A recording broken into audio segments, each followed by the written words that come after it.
is here. The Spirit of God is here. Thank you, Father, for confirming your word. Be glorified. Be glorified. In Jesus' name we pray.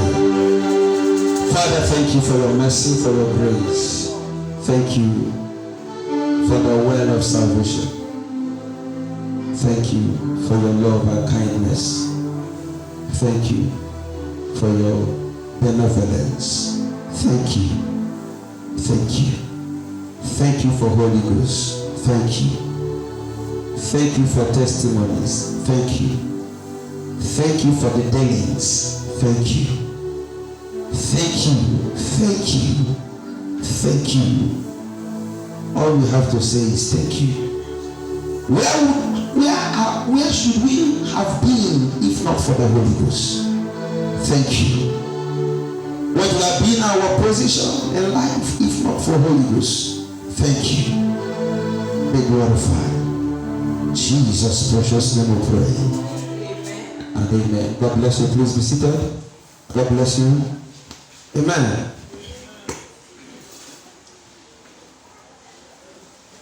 Please, I want us to pay attention to one or two things. And I bet you in the next 15 to 20 minutes we'll be done.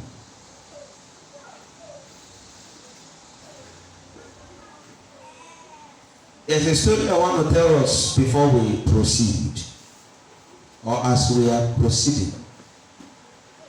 I remember back then in the East. Pay attention. There is a young man that the mother loves so much. And this young man happens that we happen to be in the same secondary school. And this young man, the mother will advise him. The mother will advise him. The mother will chastise him. The mother will do anything that she needed to do to see that this young man is guided well in life. Please pay attention. After school, the young man will go and mingle with some unfriendly friends, some bad friends. And sometimes the mother will even come to the school to report to the, not school authority, no, in secondary school, there's what we have, not principal, they want the, there's guardian, counselor, there's this one that is in charge of your class, that stays in the staff room. Okay, it have the different names. So this woman will come and go and report to this woman and say, my son, the way my son is going, I don't like it. Sometimes the director or the whatever will call the young man and nail him down in the staff room. Pay attention. After nailing him down in the staff room, sometimes they will let him go, sometimes they will flog him. The more the mother tries to control him, the more arrogant he becomes.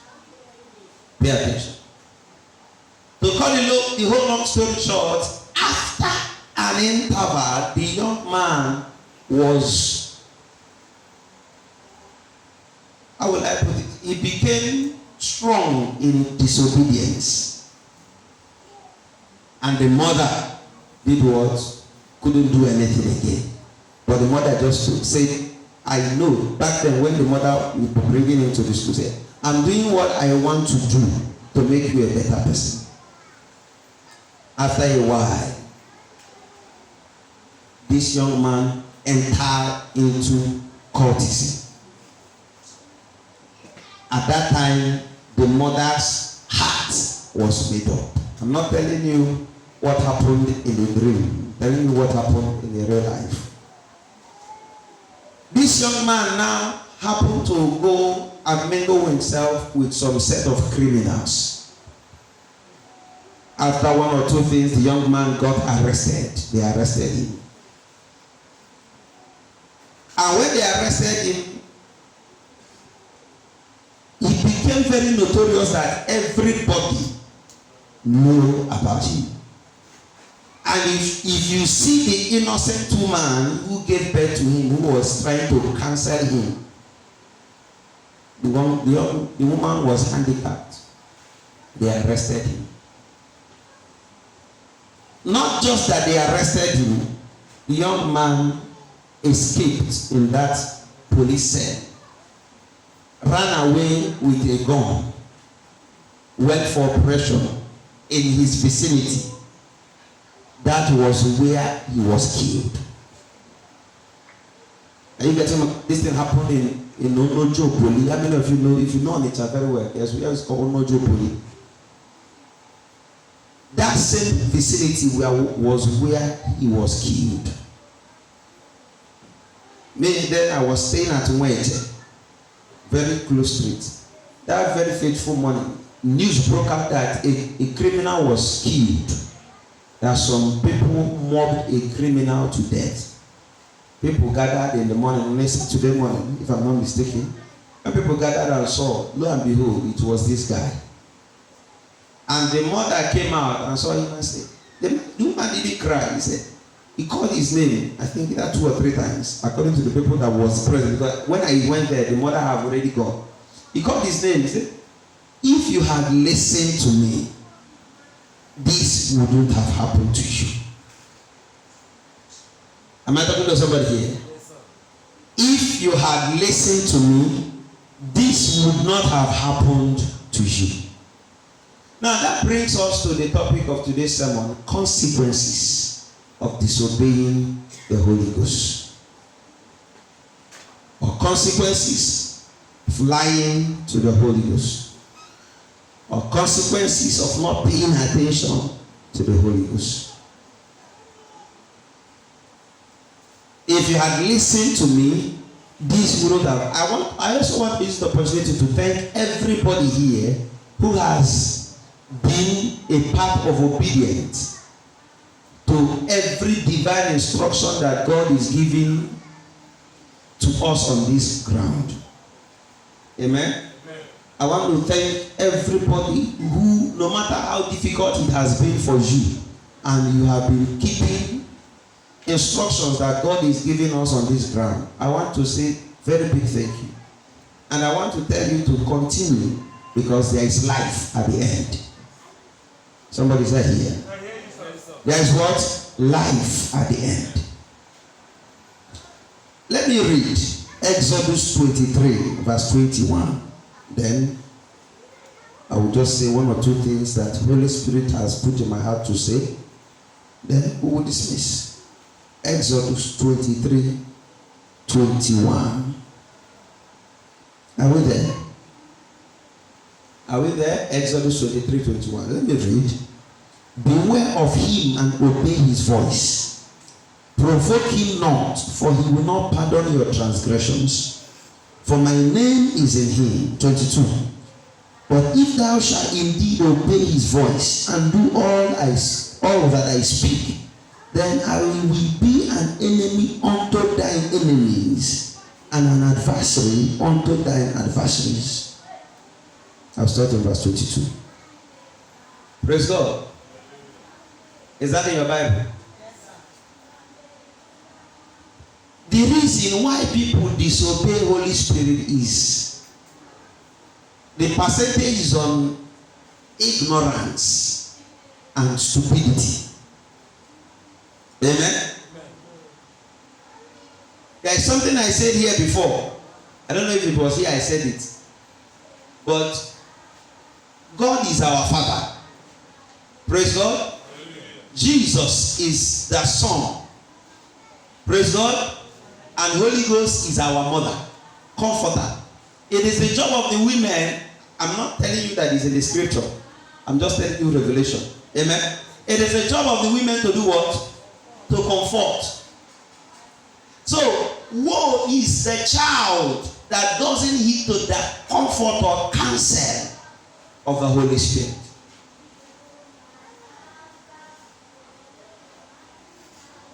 He said, obey him, for my name is in him, for he will not pardon your transgression. Disobedient to the Holy Ghost, the consequences are severe. We have enjoyed benefits, how to be led, how to be led by the Holy Ghost, so many things. But what about the consequences of not allowing him to lead us? Am I talking to somebody here? What about the consequences of not allowing him?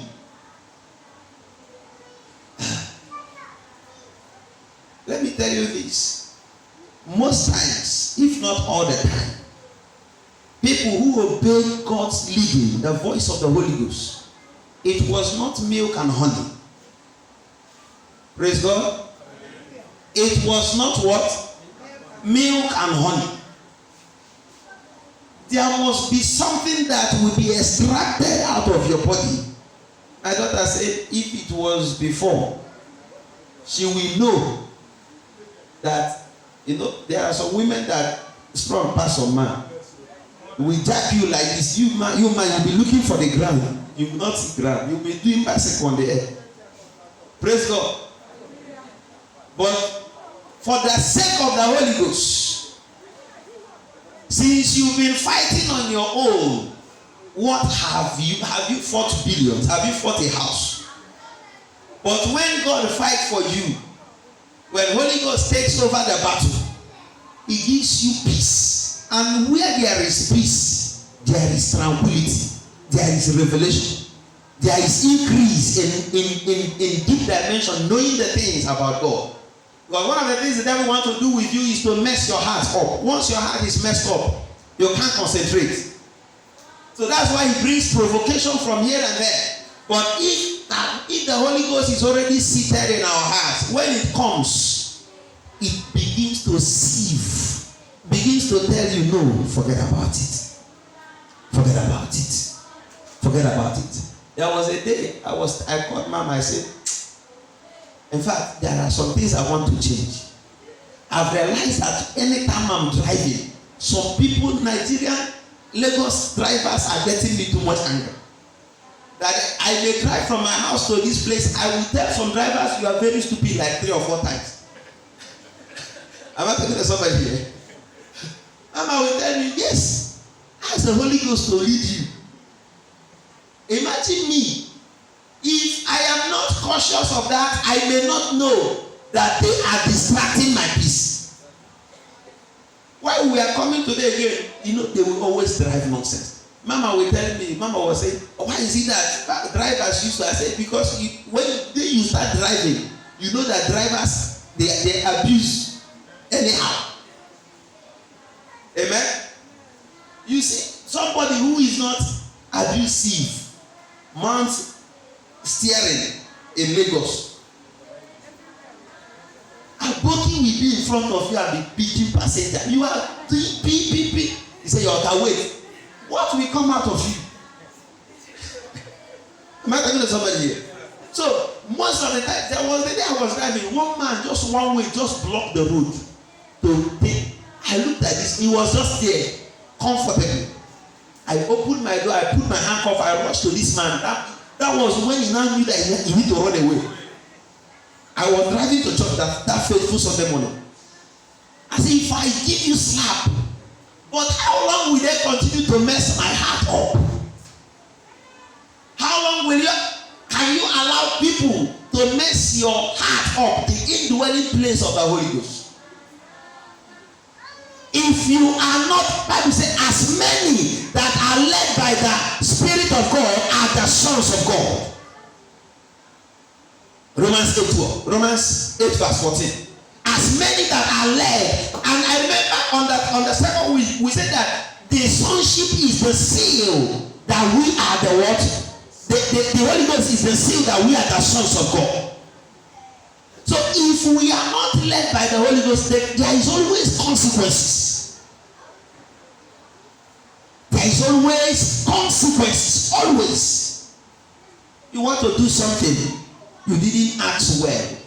You went to do it because you think you can do that.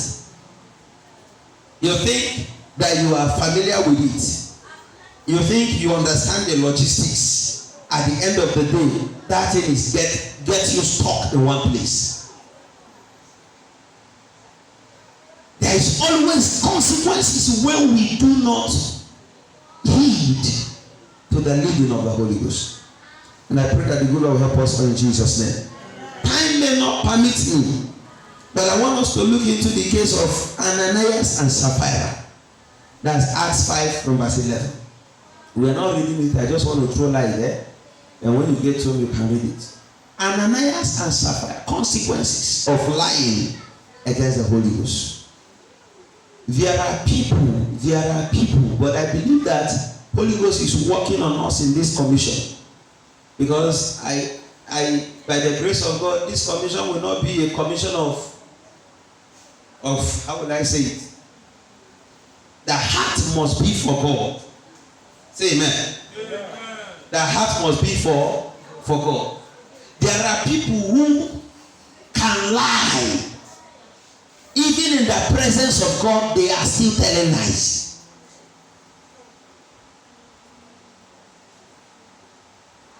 Somebody will say that there are consequences because it was Old Testament. These two couples is a case of a New Testament. Consequences of lying to the Holy Spirit. There was a question that was thrown here during the Bible class concerning conscience and the rest. Some people in their prayer life, they are lying to the Holy Ghost.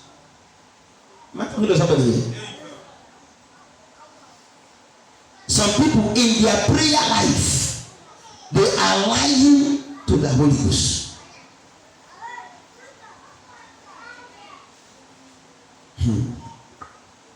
May the good Lord help us in Jesus' name. You know, that's what the Bible says in the book of Romans 8 verse 6. It says to be carnally minded is there. But to be spirit minded is what? Life. The consequences of lying or disobeying the Holy Spirit is many. Number one, confusion. You can write it down. Number one of the consequences, there are many. One of the consequences of lying to the Holy Spirit or disobeying the Holy Spirit, number one is that the person will be in confusion. When I mean confusion, you will be in confusion. Number two, loss. Praise God.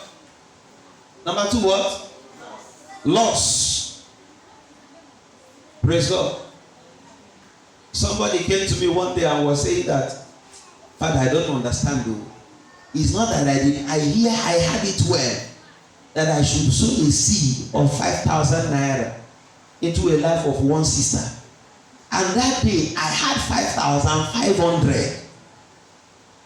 The 500 I had on top will take me home. And I was calculating that I need to do some things with the money. He said, Father, did you know that before I could get home, the money get lost? I went to the ATM to withdraw money. I lost my ATM. The luck that this young lady had was because they didn't steal his money. I said, go back if you can, pay extra double to the seed that the Lord told you to pay. See, loss is one of the major consequences of disobeying the Holy Ghost. Do this. Not that you didn't hear well, you heard well. Go to this place. Not that you didn't hear well, you heard well.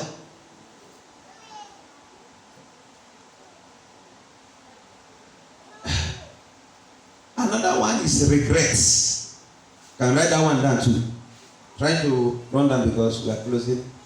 Right. Another one is regrets. Regrets. When you do things on your own, there are people that have said a lot of things and they are regretting why they say those things. Am I talking to somebody here? There are people that has went some places and and they regretted why they went to those places. There are some people that have done some businesses and they regretted why they ever did those businesses. You know, my daughter Doris was lucky. Praise God. Hallelujah. She was lucky because if they had eventually taken her to that job, she will come and testify. God gave me a new job. Everybody will celebrate. But when she go into it, she will know how far. God bless you. Amen. Am I talking to somebody here? Regrets. That will not be your portion in Jesus' name. Another one is sickness. Another one is what? Sickness. Let's look at the case study of Elisha and Gehazi. When you walk with the Holy Ghost, whether Holy Ghost that is in you, or Holy Ghost that is in the man of God, or Holy Ghost that is in the woman of God, you need to be very careful. Am I talking to somebody here? Sickness. Now let me say it again. When you have the Holy Ghost, be very careful with the Holy Ghost you have in yourself. And when you walk with somebody that have the Holy Ghost, be very careful. The young man came, brought very manner of offering to the man of God, and the man of God knows. Said, no, take. It's where we should go. And the follower was like, what is happening? Hunger, thirst, wrong thirst. Pastor prayed a prayer, say, Lord, let every thirst be satisfied. Wrong ones will not be satisfied though. Am I talking to somebody here? There are thirsty in the hearts of men that are wrong, and it's against the Holy Ghost. Amen. So the young man had the thirst to collect those beautiful things. And when Naaman was returning back, Gehazi went through the back door. Am I talking to somebody? You see that in the book of 2 Kings 5, 20 to 27. Write it down. 2 Kings, when you go and read it. 2 Kings 5, 20 down, 27 or 28 or thereabout. The young man left through the back door and ran after the man and said, my master have changed his mind. Bring it. He said, you should bring it. Bring it. And then I said, hey, are you serious? He said, yes. He packed it and gave it to him. And he came back, went inside and hid them. You know why he hid it? He'll be saying, I know that this man fasts too much. Maybe tonight or tomorrow he will go to mountain. Let me balance well and fry this meat and enjoy before Madam One. Amen. But he didn't know. When Holy Ghost gives instruction, even we or people who are saying it, they are trying to hold on to it. When Holy Ghost gives instruction, disobeying that instruction is a big offense. How can Holy Ghost speak through the ears of your master? Do not take those offerings. Let him go back with it. And you, that's why when Bible study was going on, they were talking about conscience. There are consciences that need to be arrested. Conscience has led a lot of people to failure and catastrophe. In his conscience, he will tell you that Holy Spirit spoke to me. Let me just go and collect it. Or in fact, I know my instincts are right. No, this one is the one that is common. Some people tell you that my instincts are always right. Your instincts may be right. There are people that are around you that are very hungry, that are dying in hunger. But Holy Ghost has a reason why he said those things should not be accepted. Your instinct should be right. Because when you collect those things, people will eat it and have life, they will not die. I don't know if somebody's getting what I'm saying here. He left behind, collected it, and came and lied again on top. Amen. Disobedience and lying on top, the two things at a time against the Holy Ghost. Disobedience and lying in the same place against the Holy Ghost. He said, provoke him not, because he will not pardon your transgression. Where we read in the book of Exodus. Two things at the same time. He ran after Naaman, collected the offerings, came back, hid them, and appeared before the Holy Spirit. And he was asked, he said, no, I went nowhere. And the man of God said, did my spirit not go with you? And I said, because of this, you and you. And one thing with the Holy Ghost is when he's passing judgment, he's a dangerous being. No wonder the Bible says, he that sin against the Holy Spirit, it will not be forgiven him. So we need to be aware of these consequences. He didn't end up with that young man. He said, you and your generation.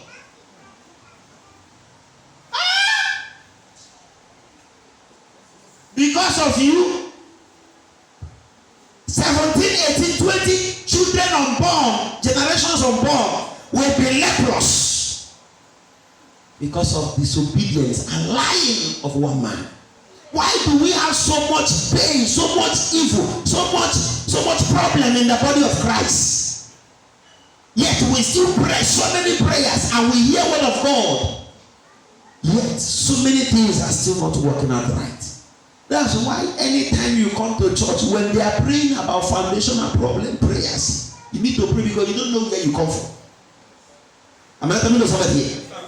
You don't know what 10 fathers before now did that brought a generational curse. That's why it's good to first of all deal with your foundation. Anytime they call prayer, they ask, look at this man Gehazi. And tomorrow now when they go to hospital, they are treating the sickness will not go because somebody brought it upon himself. Gehazi generation. Because of disobedience and lying against the Holy Spirit. May that never be our portion in Jesus' name. Amen. Lastly, before we pray, death. Amen? Amen. Death.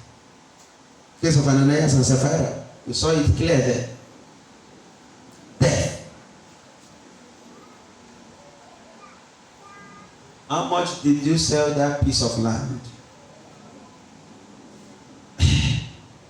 We know the story, right? How much did you sell the piece of land? This is. And the man of God said, is that all? He said, yes.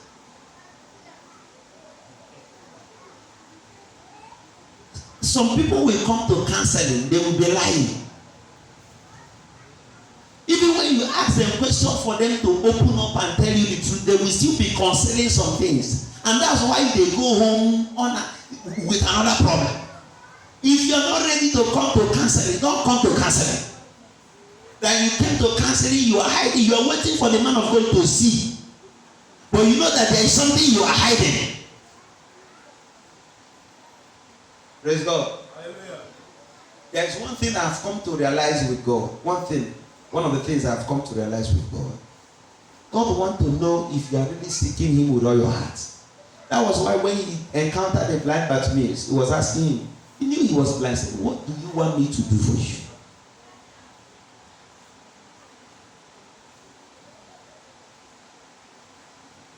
Was Jesus blind? Was he not a prophet? Why would he be asking blind man, what do you want me to do for you? In that answering of that question, the range of the heart is being tried. To know if you answer that question with all your heart or you are answering that question with disrespect and agony. That question this man is asking me, am I seeing? I want to see a bear. Am I talking to somebody here? You want to, in anything God, even when you think that God should know or that God should answer your prayer, in that waiting time, He wants to try the reins of the heart. And I pray we will not miss it in Jesus' name. Amen. Let's be on our feet for prayer because of time. Next month we will continue. Let's be on our feet. That is what the Lord is doing here. That's what the Lord is doing here. If you read Romans 6:23, it says, for the wages of sin is death, but the gift of God is eternal life through Christ Jesus. There is something that God is doing, the Holy Ghost is doing. The Holy Ghost is doing it, very, very speedily. Deaconess, 2, a deacon, and an elder, and 2 pastors. Okay. Let's close our eyes. Come. Yes, come.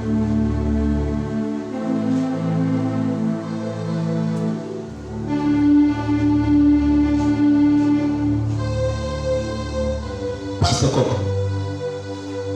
Stand here, Pastor. Face the altar. Look at Pastor at the back.